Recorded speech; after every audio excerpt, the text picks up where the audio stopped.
नमस्कार, फाइटर समाचार में आपका स्वागत है। पेश आज 27 अप्रैल शाम 7 बजे राजस्थान की खास खबरें।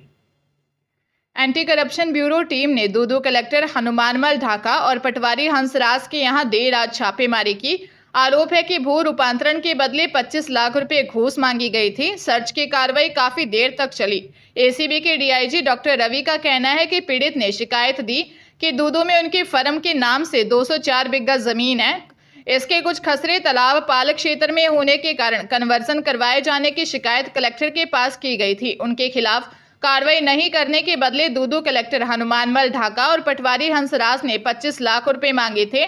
पैसे के लिए उन्हें परेशान किया जा रहा था। 15 लाख रुपए में सहमति हुई। सत्यापन के दौरान पीड़ित के साथ रिकॉर्डर भी भेजा। इसमें साफ है कि दूदू कलेक्टर ने रिश्वत के करीब 7.5 लाख रुपए डाक बंगला स्थित अपने आवास पर मंगाए। पीसी एक्ट के तहत कलेक्टर और पटवारी के खिलाफ भ्रष्टाचार का केस दर्ज कर छापेमारी की गई है। राजस्थान में पहले चरण की सभी 12 सीटों पर 19 अप्रैल को वोटिंग हुई थी। तब 57.87% मतदान हुआ था। अब दूसरे चरण की 13 सीटों पर 26 अप्रैल को वोटिंग पूरी हो गई, जिसका मतदान प्रतिशत 64.60% रहा, जो पहले चरण की तुलना में 6.73% अधिक है। पहले चरण में कम वोटिंग के बाद राजनीतिक दलों और चुनाव आयोग ने वोटिंग बढ़ाने के लिए एड़ी चोटी का जोर लगाया। उसमें वे काफी हद तक कामयाब भी हुए हैं। सभी 25 सीटों की बात करें तो कुल मतदान करीब 61.60% हुआ, जो पिछले लोकसभा चुनाव से करीब 5.11% कम रहा। राजनीतिक जानकारों के मुताबिक दूसरे चरण में अच्छी वोटिंग ने खास तौर पर भाजपा को काफी राहत दी है। वही कांग्रेस खेमे में कुछ तनाव है। माना जा रहा है कि भाजपा का प्रदर्शन पहले चरण के मुकाबले दूसरे चरण वाली सीटों पर ज्यादा बेहतर हो सकता है। हरियाणा के हिसार एडीएसजी अमित सहरावत की अदालत ने सुल्फा तस्करी के मामले में दोषी करार नारनौंद वासी राम व माडा वासी राम निवास को 15-15 साल कैद और 1-1 लाख रुपए जुर्माने की सजा सुनाई है। दिसंबर 2021 को नारनौंद थाना में एफआईआर दर्ज हुई थी। पुलिस टीम गश्त पर थी। तब सूचना मिली थी कि माडा बस स्टैंड पर तस्कर सुल्फा लेकर खड़े हैं। पुलिस टीम ने दोनों को जाकर पकड़ा। दोनों की तलाशी लेने पर रामनिवास के पास से 3 पैकेट मिले थे, जिन्हें खोलकर देखा तो एक पैकेट में 13 गोली, दूसरे व तीसरे पैकेट में 14-14 गोली मिली थी, जिनका वजन करने पर मादक पदार्थ 1 किलो 466 ग्राम था। राम से 2 पैकेट मिले थे, एक पैकेट में 14 व दूसरे पैकेट में 15 गोलियां मिली थी। वजन कुल 1 किलो 8 ग्राम था। पुलिस ने दोनों के खिलाफ एनडीपीएस में मामला दर्ज कर कोर्ट में चालान पेश किया। बीकानेर के श्री डूंगरगढ़ पुलिस व्यापारी जगदीश तावड़िया से 5 करोड़ रुपए की फिरौती मांगने के मामले में यूपी के मेरठ से आरोपी को पकड़कर बीकानेर लाई है। इनमें सिलीगुड़ी में व्यापारी की रैकी करवाने वाले गैंगस्टर रोहित गोदारा के साथी का फर्जी पासपोर्ट बनाया था। पुलिस ने रैकी करने वाले को भी जेल से प्रोडक्शन वारंट पर गिरफ्तार किया है।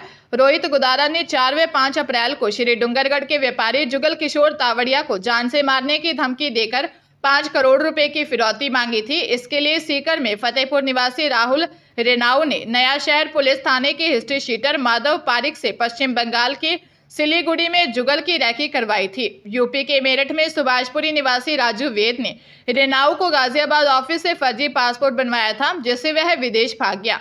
बीकानेर पुलिस राजू को मेरठ से पकड़कर बीकानेर लाई है और उसे गिरफ्तार कर 5 दिन के रिमांड पर लिया है। आरपीएससी सहित विभिन्न विभागों में एलडीसी और कनिष्ठ सहायक के 4197 पदों पर भर्ती के लिए 11 अगस्त को परीक्षा का आयोजन किया जाएगा। यह भर्ती राजस्थान कर्मचारी चयन बोर्ड द्वारा संपन्न करवाई जाएगी। कर्मचारी चयन बोर्ड द्वारा इन पदों के लिए आवेदन भराए जा चुके हैं। 3,10,489 अभ्यर्थी इस परीक्षा में बैठेंगे। कुल पदों में आरपीएससी के 61 पद हैं। वही शासन सचिवालय के 584 पद हैं। राज्य के अधीनस्थ कार्यालयों में कनिष्ठ सहायक के 3,552 पद हैं। अभ्यर्थियों की संख्या को देखते हुए बोर्ड इस परीक्षा का आयोजन प्रदेश के विभिन्न जिलों में करा सकता है। इसके बारे में विस्तृत जानकारी यथा समय दी जाएगी। टोंक जिले के कोतवाली थाना क्षेत्र की एक दुल्हन शादी से महज 1 दिन पहले गायब हो गई। इसका पता लगने के बाद परिजनों ने ढूंढा, लेकिन वह नहीं मिली तो कोतवाली थाने पहुंचे और हंगामा खड़ा कर दिया, रोड जाम कर दिया। मामले की गंभीरता को देखते हुए एएसपी समेत अतिरिक्त पुलिस जाब्ता तैनात कर दिया। पुलिस ने पीड़ित परिवार को समझाइश कर करीब 1.5 घंटे बाद 9:15 बजे शांत किया। प्रारंभिक तौर पर मामला प्रेम प्रसंग का लग रहा है। पीड़ित परिवार ने इस मामले में एक नामजद युवक के खिलाफ बहला फुसलाकर उनकी बेटी को भगा ले जाने की रिपोर्ट दी है। पुलिस ने इस मामले में 4 जनों को डिटेन किया है। पुलिस उनके माध्यम से आरोपी लड़के तक पहुंचना चाह रही है ताकि दुल्हन उसके पास हो तो उसे बरामद किया जा सके। जयपुर की एसएमएस से जारी फर्जी एनओसी के जरिए गलत तरीके से किए गए ऑर्गन ट्रांसप्लांट के मामले में जयपुर पुलिस ने एसएमएस हॉस्पिटल के सहायक प्रशासनिक अधिकारी गौरव सिंह, फोर्टिस अस्पताल के ऑर्गन को कोऑर्डिनेटर विनोद सिंह व गिरिराज शर्मा को प्रोडक्शन वारंट पर गिरफ्तार किया है। अब पुलिस इन आरोपियों को रिमांड पर लेकर पूछताछ करेगी। साथ ही अंगों की खरीद फरोख्त के मामले में संलिप्त रहे मुर्तजा अंसारी सहित अन्य दलालों को पकड़ने के लिए अलग अलग राज्यों में छापेमारी शुरू कर दी। इधर पुलिस ने किडनी ट्रांसप्लांट के मामले में हरियाणा से लाए गए डोनर रिसीवर को कोर्ट में पेश किया, जहां से चारों को जेल भेज दिया। कमिश्नर बिज्जू जॉर्ज जोसेफ ने बताया कि ऑर्गन ट्रांसप्लांट के लिए फर्जी एनओसी बनाने और बनवाने वाले आरोपियों से पूछताछ के बाद ही डॉक्टर व हॉस्पिटल प्रबंधन की भूमिका तय होगी। उसके बाद उन लोगों से पूछताछ की जाएगी। भाजपा के वरिष्ठ नेता राजेंद्र राठौर ने सीएम भजनलाल शर्मा को पत्र लिखकर वर्ष 2020 में कांग्रेस सरकार के समय हुई फोन टैपिंग प्रकरण में उच्च पदस्थ प्रशासनिक व पुलिस अधिकारियों के खिलाफ उच्च स्तरीय जांच करवाकर कार्रवाई की मांग रखी है। राठौर ने कहा कि वर्ष 2020 में तत्कालीन कांग्रेस सरकार के समय मुख्यमंत्री रहे अशोक गहलोत के पूर्व एसओडी लोकेश शर्मा द्वारा 2 दिन पूर्व फोन टैपिंग से जुड़े प्रकरण को लेकर जो गंभीर आरोप लगाए उसे स्पष्ट तौर पर प्रमाणित हो रहा है कि अशोक गहलोत ने अधिकारियों के साथ मिलीभगत कर संविधान प्रदत्त अपनी शक्तियों का दुरुपयोग करते हुए कानून व नियमों की धज्जियां उड़ाई और सरकारी एजेंसियों पर बेजा दबाव बनाकर असंवैधानिक ढंग से जनप्रतिनिधियों के फोन टैप करवाए। पूर्व ओएसडी के द्वारा मानेसर गए कांग्रेस सरकार में पूर्व उप मुख्यमंत्री रहे सचिन पायलट सहित उनके करीब 19 सहयोगी विधायकों के फोन टैप करवाए जाने का प्रमाण देना और स्वीकार करना अत्यंत गंभीर प्रकरण है। टोंक जिले में अज्ञात वाहन की टक्कर से बाइक सवार पति पत्नी की मौत हो गई। पता लगने के बाद बरौनी थाना पुलिस मौके पर पहुंची और दोनों को अस्पताल लेकर आई, जहां डॉक्टर ने पति को मृत घोषित कर दिया।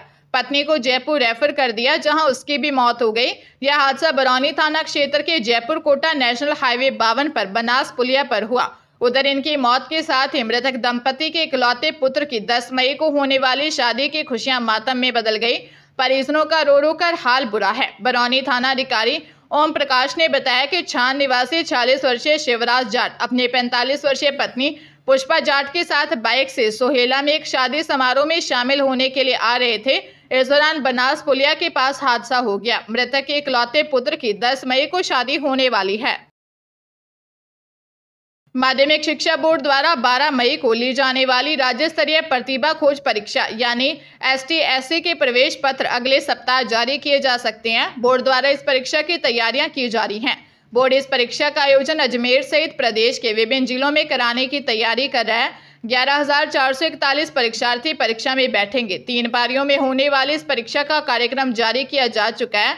अब परीक्षार्थियों को प्रवेश पत्र का इंतजार है। बोर्ड लोकसभा चुनाव और शनिवार रविवार को साप्ताहिक अवकाश के चलते बंद है। ऐसे में अगले सप्ताह में ही प्रवेश पत्र जारी होने की संभावना है। बोर्ड द्वारा 2023 की यह परीक्षा अब इस बार मई 2024 में करवाई जाएगी।